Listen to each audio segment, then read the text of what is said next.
Lisa. I do media relations here at Children's Mercy Kansas City. I've been asked to give a mic check because maybe somebody just wanted to check their stuff one more time, and that's cool. And it's Thursday, you know, and what else? And it's not quite time for baseball yet, but soon it will be warmer.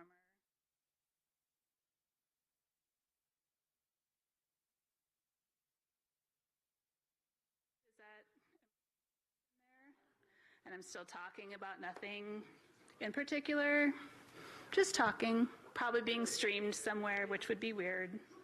We're probably streaming somewhere. I don't know. Because we haven't really started yet. This is purely a mic check, but I'm up here talking into the microphone. We good? All right. Actually, Lisa, could you keep, I'm sorry, could you keep talking? I'm going to keep talking because Grady asked me to keep talking and saying words, and soon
Good afternoon, everybody. My name is Stephanie Meyer, and I'm the Senior Vice President, Chief Nursing Officer, and Incident Commander at Children's Mercy Hospital.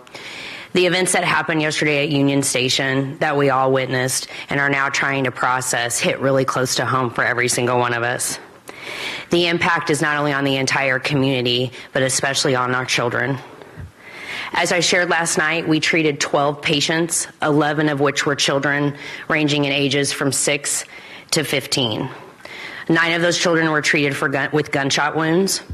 And I'd like to give you some good news today and update you that out of all of the children we have treated, we only have 3 left in the hospital, all of which who will recover from the injuries they had yesterday. I think it's important that we talk about the tragedies and the lasting impact they're going to have on the mental health of not only the community, but all of our kids. For those that were injured, those that witnessed it, whether they were present at the rally and parade or whether they watched it on TV, and especially for all of our first responders and all of our healthcare workers who were down there responding, whether in the event itself or afterward to the tragedy as they came. We had teams located at Adele Hall, and they executed flawlessly. I want to thank each and every one of them from the bottom of my heart for doing what they do best and bringing our A game. It's their commitment to the community, to the kids, and to every single one of us that makes us an amazing place to be, Children's Mercy and Kansas City. I want to make sure that the teams that were on site understand that the way those kids came to us, triaged beautifully, packaged, allowed us to treat every single one of them in a manner that nobody else can do. The tragedy in this community was met with strength, compassion, and absolute preparedness, and I could never have been more proud. Thank you guys for being here, and I'd like to introduce Dr. Stephanie Burris, who is our Chief Wellbeing Officer for our Center for Wellbeing. Hi, all. Thanks, everybody, for having me today. In the aftermath of yesterday, we know that our community is struggling, our kids are struggling, as is our healthcare workforce. No celebration should be ended in a violent act. As you may know, our healthcare workforce has been struggling for quite some time. COVID just brought all that to light. And so events like yesterday really bring home that we need to support our healthcare workforce. And that is part of my role and my team's role in the Center for Wellbeing, is making sure all of those first responders and all those amazing healthcare workers that responded yesterday with grace and dignity and to their best of their ability in their training. We are all grieving as you are. Many of our staff have young children, and they were concerned about where they were at and couldn't locate them. Yet they showed up and they took care of the kids in the best way they knew how. Now our role is to support them. We are all grieving and will grieve in different ways. Some are heartbroken today, some will be heartbroken next week, some will be in a month. And we have resources here to help them, and that's what makes Children's Mercy so magical, is that we have those resources. We have our team on site offering in-person and virtual one-to-one support sessions. We have our wonderful facility dogs that we are blessed to have that are here providing staff support and comfort, as well as many other resources available. Now I want to introduce Dr. Shayla Sullivan, who is a child and adolescent psychologist or psychiatrist here at Children's Mercy in our developmental and behavioral health. Thank you all for being here. I'm here really to help provide some guidance on how to talk to your children through this senseless tragedy. And I want to just acknowledge that I don't have any magic. I don't have any magical words. I struggled with this conversation with my own children last night. All of us are tired of having this conversation. So I want to encourage you to do what you can. And one of those most important pieces is to be present. We are all very busy, and we are all really struck by this awful tragedy, like so many other communities across the nation have experienced. We need to turn off our media at times, we need to set our phones down, and we need to be there for our kids. We need to listen first. Your natural tendency may be to talk, because that's what mine is, but really listening to our kids and what their fears are, what their questions are, and making sure we understand what they know before jumping in and sharing more information with them. This is hard, so please do take care of yourselves in this process, and please don't hesitate to reach out for help. On our website, we have some guidance for parents, so I encourage you to look at that. But one big message I would have is to seek help if you think you might need it, as opposed to waiting, because we never want to wait.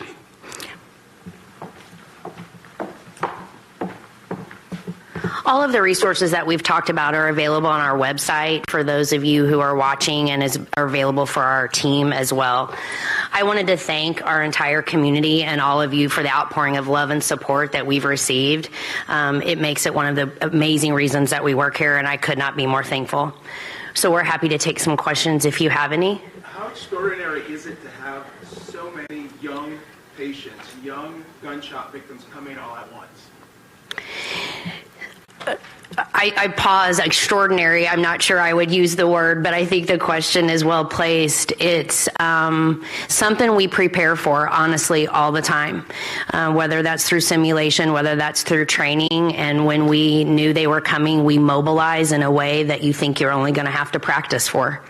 And so when they came, we were ready with multiple teams standing, waiting to do what we needed to do and to focus on their physical health first.